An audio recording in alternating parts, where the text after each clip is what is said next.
अध्यक्ष महोदय, यासोबत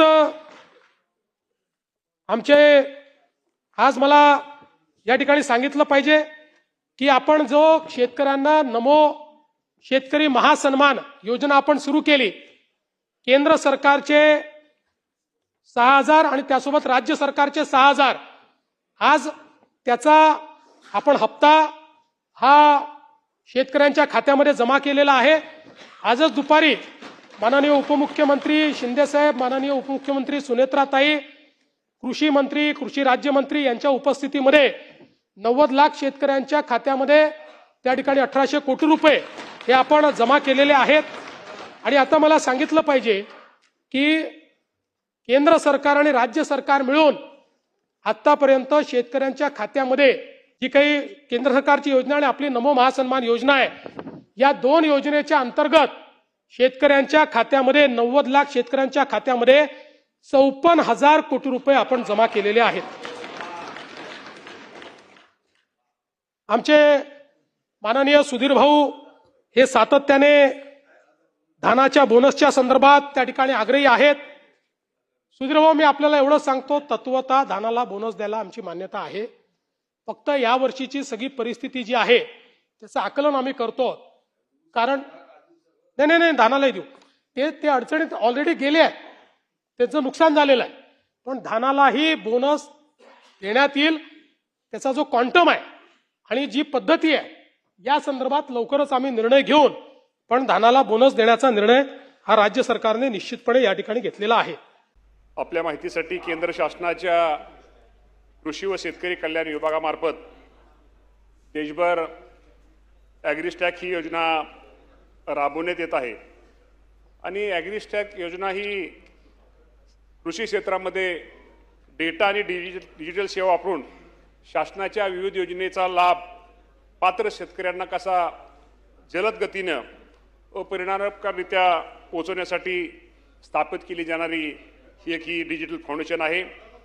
कृषी क्षेत्रासाठी सर्वसमावेश डिजिटल पायाभूत सुविधा निर्माण करणे हा खरं तर ॲग्रिस्टॅकचा मुख्य उद्देश आहे आणि सदस्यांनी सांगितल्याप्रमाणे ॲग्रिस्टॅक उपक्रमात शेतकऱ्यांना फार्मर आयडी म्हणजे शेतकऱ्याचं ओळख क्रमांक हा दिला जातो आणि त्यांनी काय सांगितलं की या बाबतीमध्ये काही ठिकाणी चुकीच्या गोष्टी झालेल्या आहेत, काही ठिकाणी फार्मर आयडी काढण्याची प्रक्रिया आपल्याला माहिती आहे की 2024 पासून ही आपल्या शासनाने सुरू केलेली आहे आणि ती खरं तर प्रक्रिया खूप सोपी प्रक्रिया आहे आणि राज्याच्या कृषी गणनेनुसार साधारणतः राज्यामध्ये आपण जर फार्मर आयडीच्या बाबतीमध्ये आपल्याला माहिती आहे, जर आपण विचार केला जे शेतकऱ्यांना आपण ओळख क्रमांक दिले आहेत, साधारणतः या राज्यामध्ये 1,71,00,000 शेतकऱ्यांची ही संख्या ही आहे आणि त्यापैकी 4 मार्च 2026 पर्यंत 1,31,82,000 माझ्या शेतकरी बांधवांनी ही फार्मर आयडी त्यांना तयार करण्यात आलेली आहेत आणि मला वाटतं फार्मर आयडी इतक्या शेतकरी उपलब्ध करून देणारं महाराष्ट्र राज्य हे देशामधलं हे पहिलं राज्य आहे आणि सदस्यांनी जे काही सांगितलं की त्या बाबतीमध्ये निश्चित प्रकारे या बाबतीमध्ये केंद्र सरकारचं एक पत्र आपल्याला आलेलं की 25 ऑगस्ट 2025 रोजी आणि काही राज्यामध्ये या गोष्टी झाल्या, CSC किंवा सेवा केंद्राच्या संबंधित संस्थेमार्फत शेतकऱ्यांना फार्मर आयडीचे प्रत्यक्ष कार्य दिसण्याचे आढळून आले। काही ठिकाणी फार्मर आयडी कार्ड असं करत येता येत नाही, परंतु मी आपल्या माध्यमातून मी सदस्यांना एवढं सांगतो की असं जर त्यांनी आपल्याला दाखवलं फार्मर आयडी कार्ड छापाई करून वितरित केलेल्या कुठलाही तक्रार जर आपल्याकडे सध्या प्राप्त झालेली नाही आणि या बाबतीमध्ये जर तक्रार प्राप्त झाली तर सामूहिक सुविधा केंद्र आपण ज्याला CSC फार्मर आयडी छापाई करून वितरित करण्यात निदर्शनास आल्या अशा सामूहिक सुविधा केंद्रावरती कडक कारवाई केली। 25 मध्ये 116 कोटी रुपये दिले, 25-26 मध्ये अध्यक्ष महोदय परत 140 कोटी रुपये सानुग्रह आंदोलन शेतकऱ्यांना आपण दिले। तसे 26-27 मध्ये आतापर्यंत आपण या योजनेमध्ये असं 27 कोटी आपण पैसे त्यांना भरीव मदत दिलेली आहे।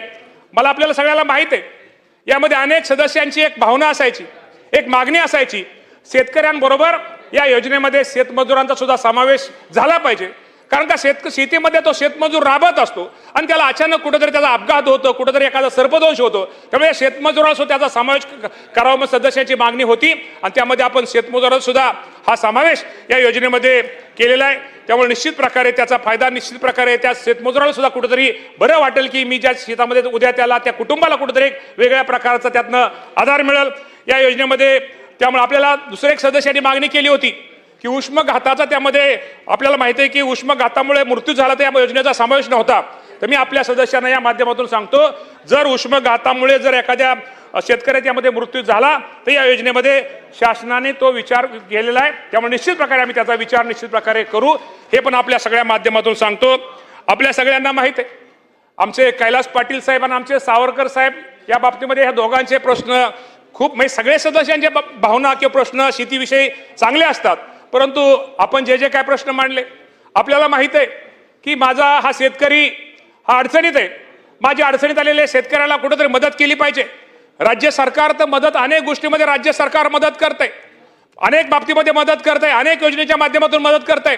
तुम्ही पीएम किसानचं आपल्या सगळ्यांना माहित आहे की या योजने पीएम किसान सन्मान योजनेच्या निधीच्या बाबतीमध्ये आणि नमो आपली राज्याचे नमो शेतकरी ही महासन्मान योजनेच्या बाबतीमध्ये आतापर्यंत आपल्याला माहिती आहे की प्रति हप्ता 2000 रुपयाप्रमाणे वर्षामध्ये आपण 6000 रुपये असे आपण 3 हप्ते सगळ्यांना देतो.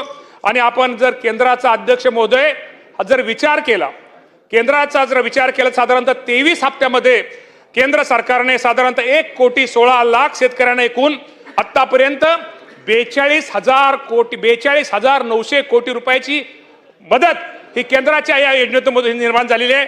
आणि आपल्या राज्याचा जर विचार केला, ठीक आहे अजून आपल्याला एक दोन आपल्याला काही गोष्टीमध्ये मदत करता आली नाही तरी आपल्याला आपण सगळ्या विचार करून साधारणतः आपण 8 हप्ते आतापर्यंत आपल्याला 8 हप्त्यामध्ये साधारणतः राज्य सरकारने माझ्या ह्या योजनेबंद शेतकऱ्यांना 14,816 कोटी रुपयाची एवढी रक्कम शेतकऱ्यांना मदत आपण केलेली आहे. आणि शेवटी मदत म्हणजे काय, आपण शेतकऱ्यावरती उपकार करत नाही. शेवटी शेतकरी हा आपल्या माहिती आहे की आपला राज्यामध्ये आपला शेतकरी हा केंद्रबिंदू आपला हा मेन घटक आहे. शेवटी या शेतकऱ्याला मदत करणं, शेतकऱ्याला सहकार्य करणं, अडचणीच्या काळामध्ये दुःखाच्या काळामध्ये या शेतकऱ्याच्या पाठीमागे उभं राहणं हे शेवटी राज्य सरकारचं काम आहे.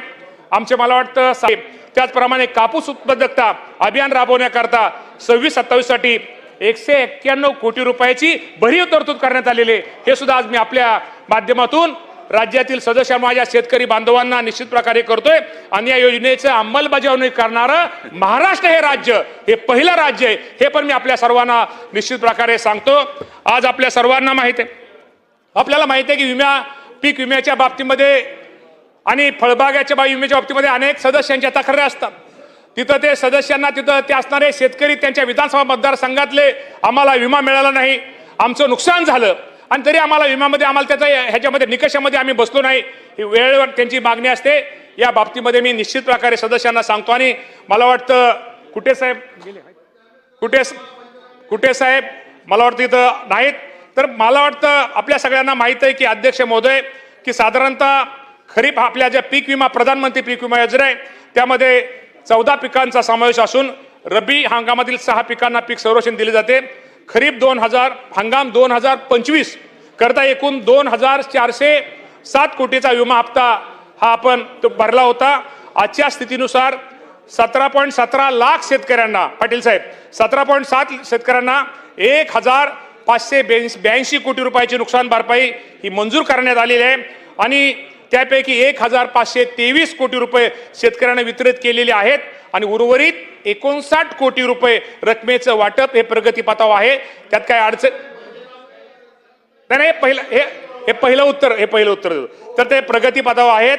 त्यामुळे एकूण पात्र लाभार्थ्यापैकी आता सध्या साधारणतः 96% शेतकऱ्यांना नुकसान भरपाई मिळालेली आहे. आणि उर्वरित जे रक्कम आपल्या शेतकऱ्यांना मिळाली त्या बाबतीत सुद्धा निश्चित प्रकारे आमचे प्रयत्न लवकरात लवकर माझ्या शेतकऱ्यांना मिळेल यासाठी प्रयत्न चालू आहे. आपल्याला माहिती आहे की बीड प्रमाणे आपण पूर्वी अध्यक्ष महोदय विमा कंपन्यांना प्रीमियम आपण जे देतो आणि नफा जास्त मिळायचा, यासाठी बीड पॅटर्न 80-110 मॉडेल आपण सध्या राबवत असल्यामुळं निश्चित प्रकारे विमा कंपन्यांना 20% जास्त नफा कंपन्या आता कमवू शकत नाही. पीक विम्याच्या बाबतीमध्ये शेतकरी तसेच लोकप्रतिनिधीच्या काही ठिकाणी आक्षेप आहेत, काही अडचणी आहेत. याबाबत सदर प्रकारच्या अनुषंगाने मी आपल्याला एवढं सांगतो की संबंधित जिल्ह्याचे जिल्हाधिकारी असतील, आमच्या कृषी विभागाचे अधिकारी असतील, या सर्वांना सदर आक्षेपाची पडताळणी करणे आवश्यक ते सूचना देण्यात येतील. पण निश्चित प्रकारे या बाबतीमध्ये अजूनही आपल्याला काही गोष्टी विमा कंपनीचे प्रतिनिधी असतील किंवा आपले कलेक्टर महोदय किंवा आमच्या कृषी विभागाच्या बाबतीत काय करणं गरजेचं आहे या बाबतीमध्ये भविष्यामध्ये त्या केल्या जातील. पण माझा ज्या शेतकऱ्यांचं नुकसान झालंय त्याला पीक विम्यापासून तो वंचित राहणार नाही याची काळजी ही निश्चित प्रकारे आमचा कृषी विभाग घेईल. मृग बहार 2025 मध्ये 45 कोटीचे विमा नुकसान भरपाई रक्कम मंजूर झाली असून त्यापैकी 31 कोटी रुपये जाधव साहेब त्यासाठी 31 कोटी रुपये रक्कम शेतकऱ्यांच्या खात्यावर वर्ग करण्यात आलेली असून उर्वरित रक्कमही शेतकऱ्यांच्या खात्यावर लवकरात लवकर वर्ग करावी हे विमा कंपनीला निर्देश देण्यात आलेले आहेत. आंबिया बहार 2025 करता 286 कोटीची नुकसान भरपाई मंजूर झाली असून सदर ही रक्कम लवकरात लवकर शेतकऱ्याच्या खात्यावरती जमा करण्यात येईल. शेतकरी बांधवांसाठी पुन्हा एकदा महत्त्वपूर्ण अपडेट समोर आलेले आहे. नमोचा जो हप्ता होता तो अजूनही शेतकऱ्यांच्या खात्यामध्ये जमा झालेला नव्हता, तो पेंडिंग होता. तर फायनली त्याची अपडेट अधिवेशनामध्ये मिळालेली आहे. पावसाळी अधिवेशनामध्ये सर्वात मोठा मुद्दा हा होता. सोबतच कर्जमाफीबाबत सुद्धा निर्णय झालेला आहे. कर्जमाफीची पुन्हा एकदा एक नवीन डेट देण्यात आलेली आहे. याचे कारण म्हणजे जाचक अटी या रद्द करून शेतकऱ्यांना 50,000 ऐवजी 2 लाखाचं जे लाभ आहे तो देण्यासाठी सरकारने डेट ही पुढे सरकवलेली आहे. सोबतच नमोचे जे 2,000 रुपये ते आता प्रत्येक शेतकरीच्या खात्यामध्ये वर्ग करण्याची प्रक्रिया देखील सुरू झालेली आहे. आणि फार्मर आय डी जर तुमचं काढलेलं नसेल तर त्याबाबत सुद्धा संपूर्ण जे अपडेट आहे ते व्हिडिओमध्ये दिलेली आहे.